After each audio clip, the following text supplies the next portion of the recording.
What is going on, everybody? Welcome to the latest episode of Behind Enemy Lines, a Texas A&M football podcast. As always, I am Tony Catalina, your host from the Austin American-Statesman. Today, I'm joined by a real special guest, Connor O'Gara, a national columnist for Saturday Down South. First off, Connor, crazy Sunday, crazy weekend. I appreciate you carving out a little bit of time for us today. Yeah, great to be here. Just a couple of things happened. Nothing really. If it had just been the Lane Kiffin stuff, that alone would have moved the needle in such a significant way. But my goodness gracious, all the different coaching changes that have happened in the SEC, on top of, oh, by the way, a conference championship being decided, or at least participants being decided over the weekend. Yeah, it was a an interesting 48 hours in the Southeastern Conference. And like you said, if it was just Lane, that's one thing, but it just felt like the shoe dropped and it just didn't stop. And it continued all Sunday. And then you get some of the teleconference stuff or, oh yeah, by the way, there's a conference championship in a week. And so it's just there was just so much going on, man. I'm glad to be able to kind of catch some air and just come out of the other side of this thing. Yeah, I'm even sitting there on Sunday night, last night, just minding my own business after a day of chaos in which, I've had podcasts and columns and videos and all that stuff to make. Like you get it, you're in the content game, of course. And, just sitting there on my phone watching, what was I watching with my wife? I can't remember. I was watching, The Holiday on Netflix, one of those movies. And it's like, oh, 10 o'clock, Mark Stoops is gonna get fired too. Oh, okay. No big deal. Just one of those days that I will not forget anytime soon. Yeah, Mark safe from the Bloody Sunday. I don't know what else to call it. It was a really bizarre Sunday, but we'll quickly try to kind of move forward here and talk about A&M. But before we move forward, I want to take a step back. Obviously, the first bit of adversity Texas A&M has felt all season, right? Like they found ways to win in game and kind of overcome in-game adversity, but to come out of a weekend with a loss, that's something they haven't felt since the Holiday Bowl or whatever it was, the Las Vegas Bowl against USC in December of last year. So when you take a look at Texas A&M and M and what they did Saturday, what did you see from your perspective? I saw a team that had some issues that popped up at a really unfortunate time. I thought the run game fits were the most concerning thing. I really think that they've been a bit up and down in that area this year. And when you feel, and they showed the number early on in the broadcast of like, the best in the country when it's third down and 1 to 3 yards. And then anything more than that, and then it gets a little bit hairy of like, oh, or maybe it's the other way around. Maybe I mixed up that stat. I think I mixed up that stat. It's the other way around of like third and four or longer. That's when A&M is just lights out. Cassius Howell and company, they can pin their ears back, and then it's like, hey, you're pretty much cooked. And then when it's third and 1 to 3 yards, that's when A&M is in rough shape, and you kind of see it play out against the Texas team that didn't have a 100-yard rusher all year. I mean, this is easily going to be Steve Sarkisian's worst ground game that he's had as a head coach, including his time as a coordinator too. And to see some of the run fits just not be there, that to me was the most troubling thing. And even when they commit to trying to contain Arch Manning, they can't really do that, and he's able to make plays on the move. So I think that offensively, you can chalk up some of it to facing a very motivated Texas defense. How much did the Marcel Reed ankle injury early on impact that? That's kind of in the eye of the beholder. I still thought he did some things really well in this one. Casey Concepcion continues to be just electric in every possible way. But if I'm trying to figure out what's the most troubling thing moving forward, it was seeing some of those defensive issues pop up in ways that they haven't necessarily, at least not in a losing type manner, in a way that it ultimately cost A&M a chance to win the game. Yeah, and it's you mentioned it, but the flip script was almost crazy, where it was like A&M comes out at halftime. Usually they got a good second half game plan and they're great in the third quarter, but Texas was the one that brought the fight to them. When A&M, went three and out, and then a penalty to force them to fourth and six, and they had to punt and go three and out again, and Texas scored another touchdown. It was like this thing is getting out of hand for them, and this is usually what they do to other teams. And then you lean on them and throw the football. I mean, they're able to run the football effectively more so than they have all season long. It just looked really uncharacteristic of what we had seen from A&M all season long. Now that leads to my second question here is it just chalk it up to Steve Sarkisian is just, a great offensive mind, which we know is the case? Or do you think that maybe this A&M squad is maybe a little tense, maybe a little tight going against playing this team? Because, I've been here a year and a half now, covered two football seasons. Like whenever the Texas Longhorns gets mentioned, there's just a little bit different energy around this building. There's something to be said for that. There just is. And, it's going to be well documented this week with the SEC championship with Kirby Smart and his 1-7 record against Alabama. There's something about seeing that logo on the other side. And just for whatever reason, certain teams, certain coaches just kind of have your number. Kirby Smart has Steve Sarkisian's number.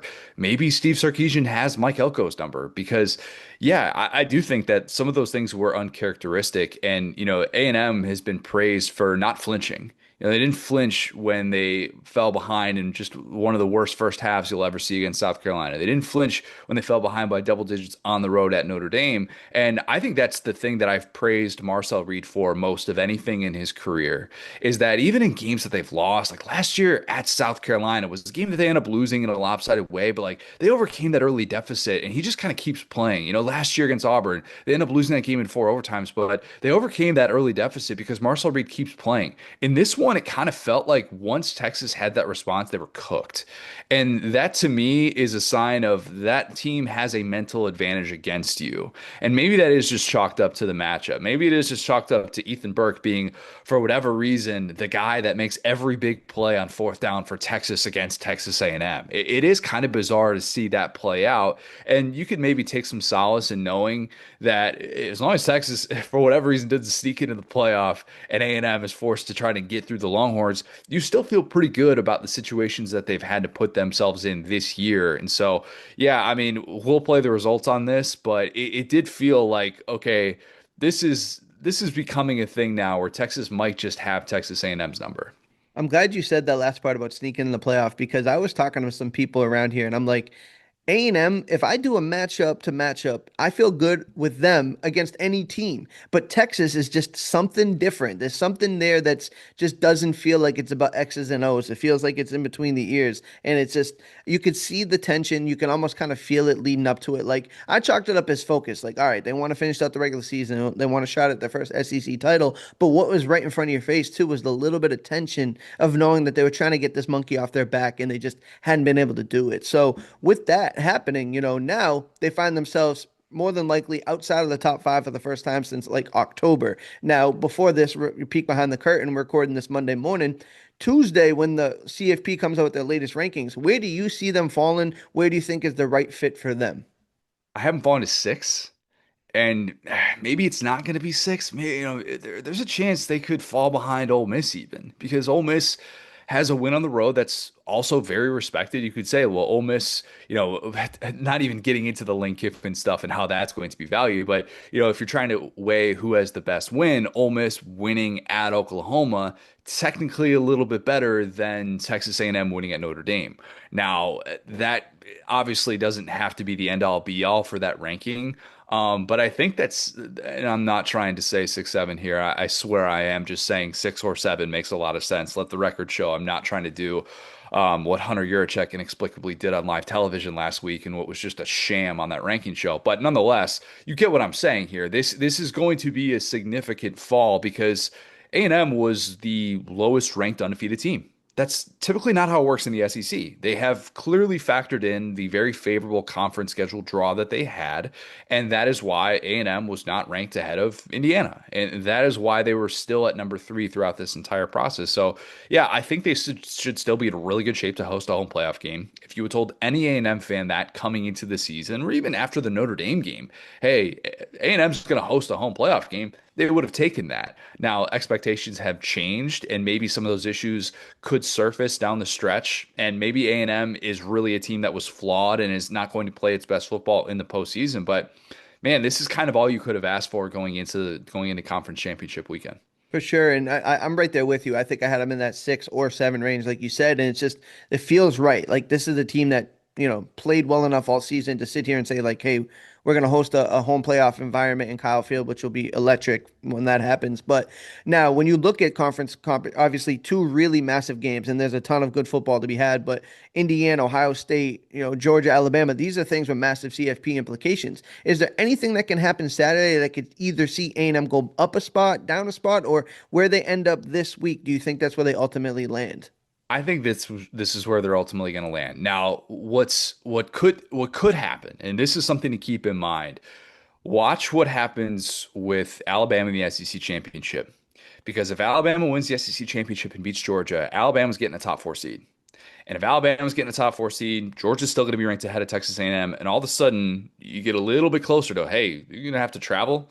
If A&M shows up at 8 in that CFP ranking on Tuesday night, that's when you're going to have to do some scoreboard watching. If it's a 6 or 7 ranking, then I think they would, in theory, be fine and they wouldn't have to worry about that. But that's where it gets really messy because the precedent is there for the SEC champ to get a top four seed. Every year that the college football playoff has existed, that has happened, including last year when Georgia was a two-loss team who was just kind of a head-scratching mess at times, and they still beat Texas ultimately, and then got that top four seed and got a first-round bye, albeit different set of circumstances because obviously conference champs were guaranteed that. But I do think that precedent is at least there with what history has told us, and Alabama would have 5 wins against AP top 25 teams. So like I just think that would be the one that's worth watching. But as long as that isn't the case, and as long as A&M is ranked better, is ranked at least seventh, I think they should be fine. Yeah, and it's so all right. I'm glad you said that too because we concede as a fact if Alabama wins, they're going to be obviously be one of the 4 seeds. Like it's a fact at that point.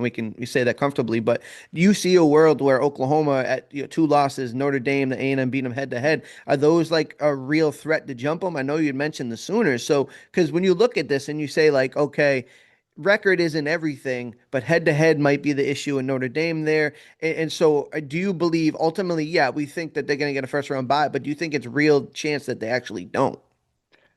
I don't. I'd be really surprised if that happened because they like to talk about the eye test and they like to remind us that they've been watching football. I don't know if you had the chance to watch that LSU Oklahoma game on Saturday, but ooh, Yeah. um, it Mm. was it was not fun. No. It was not fun. And if LSU just simply has somebody within 20 yards of Isaiah Sategna, maybe maybe Oklahoma doesn't win that game. But it was really really rough. And I don't think all of a sudden they're looking at Oklahoma going, oh, we got to move them up a couple of spots. Remember, they still had the home loss to Ole Miss. That's another team that's going to be factored into this. I don't think they're going to necessarily get crazy with what they're going to do with Ole Miss. And for those that are wondering, like, why is it different than Florida State? Well, Florida State, a couple of years ago, you had the sample size without Jordan Travis, and it was really, really rough. We don't have the sample size for what it looks like with the Ole Miss not having Lane Kiffin on that sideline. We can speculate, but still, I just think that there's probably not necessarily going to be a lot of changes post conference championship weekend. It feels like this is the most important ranking. This is the one that you lock into, and it's going to give you a really good idea of where A&M is going to stand. Yeah, I totally agree with that sentiment. And and I want to ask you this question on it too, because kind of changing the page a little bit here. Obviously, you want to win, you want to learn victory or morals in victory, right? Like there is no moral victories and loss here, and they want to be playing this weekend, and they're not. I was able to talk to Torian York and Marcel Reed about just kind of recentering yourself as a leader. Do you see this team or any team for that matter in the history taking a late season loss and it being kind of like that divine intervention here? It's like, all right, we can buckle up, realize what our strengths and weaknesses are, and kind of tighten up here later on. 2017, Alabama, Iron Bowl loss to Auburn. They go on to win a national championship. 2021, Georgia loses in the SEC championship to Alabama. Not only do they, win a national championship, but they did so by avenging that loss to Alabama. Last year, Ohio State loses regular season finale to Michigan. They go on to win a national championship. It's happened. It's happened. I don't know that A&M necessarily has that to go on a run quite like this. I think if we had seen a more battle-tested conference slate, that would be a different sentiment at this point. But at the same time, you can use that. You can use that late season loss to be able to regroup. And maybe for an A&M team that needs to get healthier on the offensive side of the ball now, like with this Marcel Reed injury being added into it, the Le'Veon Moss injury, maybe you can spin this if you're Mike Elko as, hey, let's get healthy. Let's understand the opportunity that we still have ahead and understand that we need to get better defending the run too. I mean, you're not going to be able to win these games, necessarily down the stretch against teams that can actually, bow up and have a really solid run game if you're still struggling in that way. And like you could even go back to the Mizzou game where those Mizzou backs still had big time performances against the A&M run defense. And it was still kind of one of those things where like, man, if they had actually had any semblance of a passing game, this game could have been different. So I think all that will factor into what Mike Elko says to this team to be able to recalibrate because they do need to. They need a reset after that. And maybe there's the grind of carrying that undefeated weight Maybe that will, that will kind of that will be pushed to the side and pushed to the back burner now that they have that first loss. But you know how this works. We'll play the results. Sure, absolutely. And Mike Elko's the type of guy, I think he's very focused about letting his guys know about disrespect and understanding, hey, like, people are counting you out now, and the conversation around them has changed. Like the Marcel Reed Heisman conversation is no longer really a conversation at this point, and so there's just a lot of things. It's amazing what one game can do. One game can change everything, but they control it. Like you said, they have a chance to control the narrative and find a way to win here. But preseason, you had said that you thought that they were a 9-win, 10-win team. When I had you on here, you had them in that kind of range. So them being 11-1, exceeding a lot of people's expectations. Now, when you look at this football team, what about them is I think you kind of tipped your hand here. A is, do they have a real chance to win a championship? And B, if not, what do you characterize as a successful season for this program? I think everything from here forward is gravy. All right, maybe that's an unpopular opinion, and you could say, well, if you had taken the pulse of A&M fans a month ago, they would have said that just getting to the playoff isn't good enough. And I understand that. I fully do. And it would feel like a missed opportunity if this team ultimately didn't win a game in the college football playoff. But I still kind of look at 11-1 and go, this is working, guys. Like this is a year two coach after you just paid the richest buyout in the history of this sport by a mile. And to be at this place in year two where you're 11-1, you had a nice statement win in non-conference play. You are going into the college football playoff for the first time. We're assuming that's going to be the case. These are boxes that you hope to check. You had Marcel Reed take the next step. I kind of felt like even in that Texas game, like you know, they were almost trying to fuel some of that Heisman discussion and overusing the passing game a little bit. I think he's proven enough as a passer, but I almost felt like Colin Klein sometimes in these last few games has kind of gotten away from himself a little bit, and they've been really trying to force the action. Like they forced the action so much with him as a passer in the first half against South Carolina. It's like he's not throwing the ball well. Why are you throwing the ball right now when you should have that advantage in the trenches? And so maybe they've kind of gotten into their head a little bit, and that's kind of changed some of these expectations, but it's still already a successful season in my book. Now, you can still have a really successful season if you win a college football playoff game. If you do that, that's no joke. And I understand that we're talking about what it means in the grand scheme of things. Like, what did it mean for Penn State to get to the semifinal last year if they just fired James Franklin a year later? I think it's different with the arc that Mike Elko has had. And I think that that has to be factored into all sorts of A&M context. You've moved past the 8-4 jokes in such convincing fashion that I do think right now this should be considered everything moving forward is gravy. And you should be able to embrace the fact that there's going to be 108,000 people that are going to get to watch a playoff game at Kyle Field. Yeah, I think you absolutely nailed it on the head. I mean, I wanted to add more to it, but I think it's perfectly said. Like this is a team that if you were real with yourself, I don't know if many people thought this was going to be possible, right? In year two, after last year, starting 7-1, finishing 8-5, struggling down the stretch, finding the momentum to play well in November to win some of the games and correct some of the wrongs from last year. Like there's no way you can look at what they've done and not be considered this season as successful. Now, like you said, add on to it. See if you can win this first playoff game, get to a New Year's game and see what happens, right? Like I give anybody a puncher's chance in there, but if you're an A&M fan, if you're part of the 12th man, like you got to sit here and say, hey, like this is one, a season you should enjoy, and two, you really shouldn't take away anything but positive from this football year. It just feels like different energy too. It just does. And I just kind of trust Mike Elko more than I trusted Jimbo Fisher.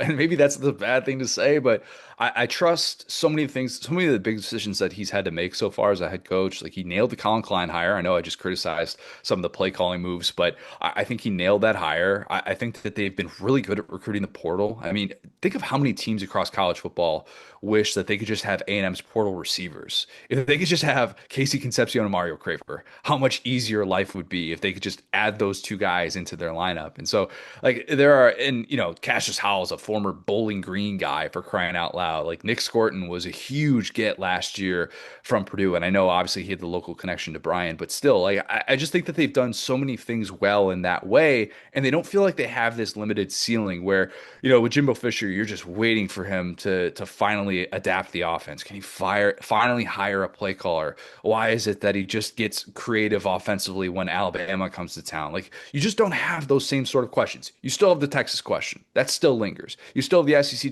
championship question. You'd like to be able to play for a conference championship for the first time since 1998. You'd like to be able to do those things. I fully get that. But if we're being realistic here with what preseason expectations were and where A&M is at right now in year two with this regime, massive success.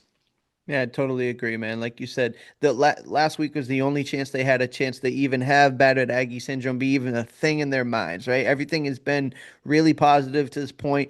I'm really interested to see how they come off of this loss. They're gonna have plenty of time, right? There's about 3 weeks before first round of the playoffs, so they're gonna have a chance to kind of digest and see how they come out of that. But I think really well said, Connor. And obviously, I really appreciate your time. Make sure everybody checks out Saturday Down South. Connor O'Gara, the national columnist for the page. They do a great job. Connor, thank you so much, man.